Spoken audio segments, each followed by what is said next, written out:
All right, guys, so we're gonna run through working on some of my own swing mechanics here, as we're gonna be coming back with some on-course vlogs and me gonna be playing more in the next couple of months. I wanna show you some of the behind-the-scenes process of how I'm actually working on my game, and hopefully some things that are entertaining to watch and you can take for your own game as well. So we just did a little wedge warm-up distance control. You guys will see some of that. We'll do more of that as we go as a warm-up.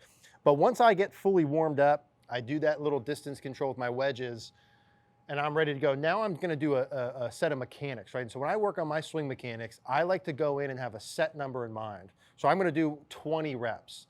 And I'm gonna do 20 reps whether I do good, bad, in between. So I'm not gonna react emotionally and do more if it's going bad or less if it's going good or whatever the case is. I'm gonna go in with a plan. I'm gonna do 20 reps. I'm gonna do all of them. Now, when I'm working on it, I like to do 2 rehearsals, 1 hit, check video. So if I do 20 reps, it's rehearse, rehearse, hit, check video, that's 1 rep. Rehearse, rehearse, hit, check video, that's 2 reps. I would do that 20 times.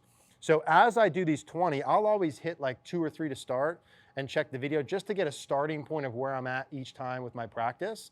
And I have a couple of big picture things that I'm working on my swing that you should be too, based on whatever your coach is saying, hey, we should be working on this and this, or whatever those are. And that's gonna, and I know why I'm doing it. That's gonna help with my contact this way. That's gonna help fix this miss, right? We'll talk through those. So my first 2 or 3, just full swings. When I'm doing mechanics practice, ball flight's absolutely irrelevant. We'll get to the ball flight stuff when we do grids, but for the swing mechanics, it's just swing mechanics, right? So I'm gonna take my normal setup. I'm just gonna do 2 or 3 stock swings just to see our starting point here. And there's a lot of different ways, right, you can practice what you're doing. But the reality is the video feedback, like there just is no substitute for that. And so I want to see like every single swing when I'm going, like where exactly am I at? Do I need to do more of something, less of something different? I want instant feedback when I go versus me just reacting to the ball flight day to day. So there's a couple of pieces that I'm going to check here. I need to move this back camera a touch, but a couple of things based on my tendencies that I'm looking at each time I'm going. So as we work through this face-on angle here on the left, my tendency is to overturn my pelvis a little bit on the way back and get my hips too far inside the line. So I don't mind that right there. You know, an inch or 2 of space, I'm okay with.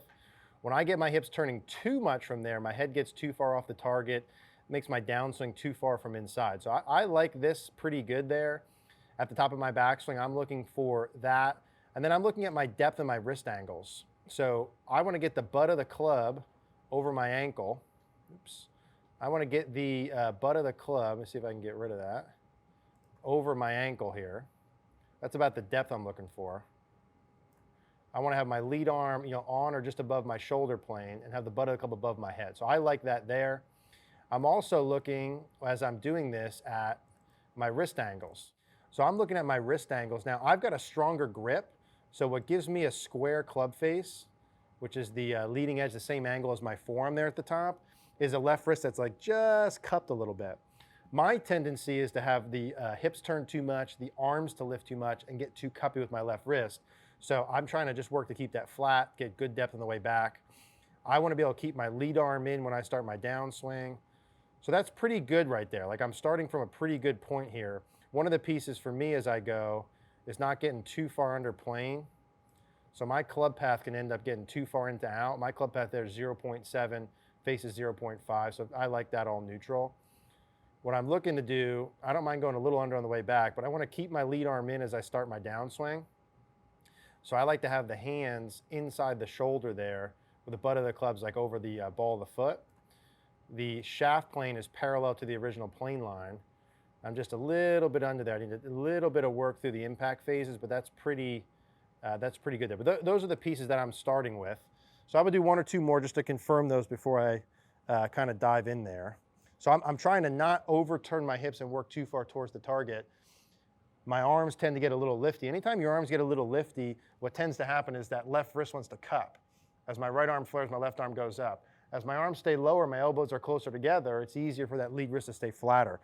Again, with my grip being a little stronger, I can have a little bit of cup to it and still have the face grip, but I don't want to do too much. So same pieces on the way back. My hip feels like it's staying on the line. Lead arm stays in on the way down. Lead wrist is flat. hit, don't worry about the ball flight, check the video, right? That's the recipe here. So that trail hip's about as far inside. I need a new line there, so it's not as far. That's about right there. So I'm always checking my trail hip, only a little bit inside. I like that. Really good depth, butt of the club over the ankle. When I go bad, my arm wants to go too high. And then I'm looking at that lead wrist being relatively flat with the club face at least on the same angle as my forearm line. So I like all those. Now in transition, the thing that I need to continue to do, this angle between my sort of left side of my body increases too much in transition. And when that happens, the club gets too far under plane. And so I'm always working to decrease that amount. I'm working to decrease that amount as I work through. So I almost want to feel like that angle gets a little bit more narrow or shorter in transition, which I'll show you what I mean. So here, I'm looking to go up to the top, keep my hip more on the wall, don't create as much space. My lead arm's deep, my left wrist is flat-ish. As I start down, I want to keep my left arm in. My tendency is to get too far out. I want to keep my lead arm in. Right hands are just inside the shoulder there. And through impact, this angle between my left shoulder and my left hip, my tendency is to go higher, right? And as that gets higher and I do that early extension move, the club comes too far under plane. I swing too far inside out, too much rolling. I get pushes and hooks, right? And pull hooks especially. So I want to feel like my left shoulder and my left leg get closer together. And as I do that, though, I'm keeping my arms and club in as I start down. Because when I get my torso, my left shoulder and left hip closer, the shaft wants to steepen. So I need to fight that, keep my arms in as that lead shoulder is a little bit lower. So we'll take our normal setup here. I'm going to do a couple reps with that as my main priority. I'm going to shorten the swing length a little bit. So always when I'm working on it, you have to exaggerate. I want my left shoulder and left hip to basically stay the same distance, but I need to feel like my left shoulder is getting really close to my left leg. It's going to feel like this. It's not going to look anything like that, but it needs to feel like that as I start down. So I'm going to just start the process of that as my main piece here. Left shoulder and left hip closer together on the way down. And the goal basically, obviously that should help with compression. That should make my path less into out. So my club path is still very neutral to reduce any pushing and hooking. But what's really going to happen is it should just stay the same distance, right? So this angle here, I just don't want that to increase too much too soon. That's effectively the idea there. So now that angle's much more neutral, right? Effectively it stays the same to left arm parallel. My left arm has stayed in, butt of the club's over the ball of the foot. The shaft angle's still good there. So that's going to give me a very neutral club path, right? Which is my objective. Very, very neutral club path. So when I look at that, I have a couple things on my priority board that I'm always looking at. And I always would start at the basics. Like I know my swing tendencies, and we all have our own swing DNA. My tendencies is too much hip turn, hips towards the target too much. Arms get high, left wrist gets cupped. So when I do that, I know that I struggle, right? I get two-way misses with that. So I'm always checking that first. If I implement a new piece and those things go off, I'm going back to those. Because I know if I keep my hips on the wall and I get those backswing pieces good, I can go play great golf, even if the downswing's not perfect. So I'm always starting with those. But as I continue to work on those and those get easier and easier and easier and they're more on or good, I want to add a next level, right? Or a next phase, which for me would be the pieces through the hip. But I'm always checking those previous ones. So you should have like a couple core things you're doing that you're always going back and looking at as you're adding new pieces on. And I have a why. Why do I want to get rid of this? So when I do this too much, the tilting and standing up, the extension and side bend, that shallows the club out. I get way too far under plane. The club goes into out and I hit pushes and hooks. That's why I want to fix that. My low point also gets behind the ball. So as I do this move, that's going to help get the club back on plane and neutralize my ball flight, right? Less push, less hook, hit the ball closer to the hole, better birdie percentage, etc. So I'm feeling like my hips on the wall, flatten the left wrist, keep the left arm in, increase that side bend.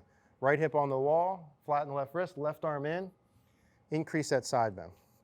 And I'm only really going to try and do this at a swing length and speed that I think I can perform it correctly. And I'll judge that as I go, right? Like when in doubt, you always want to go shorter and slower. I'd rather do it 100% correct at a half swing and speed than 10% correct at a full swing. All right, so there are my backswing pieces. I'm good with all that. Left arm stays, I'm good with all that. And frankly, what happens here on through, I'm not even that concerned with at the moment. What I really want to see is here and the initial move down. right to there. And that's perfect. So those are hitting the alignments that I want. That's defined by the hip is just barely inside the wall. I still have good depth here at the top. Butt of the club's over the ankle. Left wrist is fairly flat, only slightly club face angle is good. When I come down, I want to keep the lead arm in. I don't want to come out too much. So lead arm's still in. Butt of the club over the balls of the foot. I like that. And I don't want that angle to increase, right? I don't want that angle to increase. And that's an easy, like, we'll talk about that as we go through some of our grids practice at some point. When I'm doing mechanical practice, I want to be very analytical, very detail oriented, right? But then my goal after this, when I do my grids, how do I take this to the course, is I want to find one feel that I use that I can then take and hit shots that I want and get the outcome that I want and the miss that I want. And so I'll discover as I'm doing this, my one feel might be, keep the arm in. My one feel might be flatten the left wrist. My one feel might be, keep the lead side down. But it's always going to live in that family. I'm not going to go out and have one feel randomly. It's like, keep my elbow here or do this with my left foot. It's always going to be within that family of things that I'm working on. It might adjust a little day to day, but it's always within that. It's never something random. So same sort of things here, always 1 or 2 rehearsals. Hip stays on the wall. Left wrist feels flat, keep the lead arm in, side bend. Really exaggerating the lead shoulder closer to the lead hip on the way down.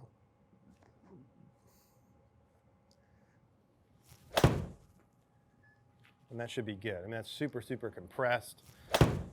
I like to check some of these numbers just to confirm my paths stay pretty neutral. I want to avoid a club path that's too far inside out. That's the main objective. It's about as much forward as I want to go with the hips. I'm cool with all that. Keep the lead arm in, keep that angle the same. And that's effectively what I'm looking to do right there. Shaft is through the mid bicep, pointed outside the ball target line. Lead arm still in. I'm probably about 1 frame too long there, probably about right there. Beautiful, so I like all that. And then I'd start to clean up a little bit of the pieces through the hit, right? There's a little bit of work to do as I continue on at and past impact. But I always want to get the pieces earlier on first. And I know, like, this is all within a framework of, I didn't decide these things randomly, right? I work with myself as a coach or our coaches on Cogorno Golf. But whatever you're working with your coaches, you should know, hey, I know why. I'm bought in. I'm sold on the things that I'm working on and why. And then I just get in and do the reps, 20 reps no matter what. I know I'm going to do X amount a week. Rehearse, hit, check video. That's how you continue to make progress really no matter what you're working on. So we'll do 1 or 2 more here. And again, I would do this 20 times. Arms, left wrist flat, arm in, a little bit of side bend. Really decrease that angle in transition. And that again feels really good. Let's see.